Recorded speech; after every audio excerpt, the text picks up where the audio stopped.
ल हेर्नुहोस् साथी हो क्रोएसियामा आजको पानी ओहो यी कम्पनीको हालत यस्तो त पानी डुबाउ डुबाउ भइरहेछ आहा हेर्नुहोस् यी हामीले गर्ने कम्पनी भनेको यही हो तपाईँले केमा काम गर्छस् भन्नुहुन्थ्यो यही हो हामीले काम गर्ने ठाउँ यही हो ल सर्लक्क हेर्नुहोस् आज चाहिँ पानी परेर कामसाम भएन है असिना परिरहेछ पत्राङ र पुत्रुङ ल हेर्नु असिना परेको ओहो ल ल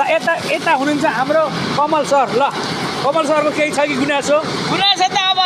छुट्टी टाढी छुट्टी भइरहेछ आज टाढै जान पाइन्छ कि भन्ने आशा छ हामीलाई त्यही खुसी छ ल हेर्नुहोस् यही हो हामीले गर्ने काम हेर्नुहोस् क्रोएसियामा सर्लक्क लाएर पानी परेर आवाज केही सुन्ने छैन अनि मैले काम गर्ने मिसिन भनेको यही हो यताबाट छर्लक्क आउँछ हेर्नुहोस्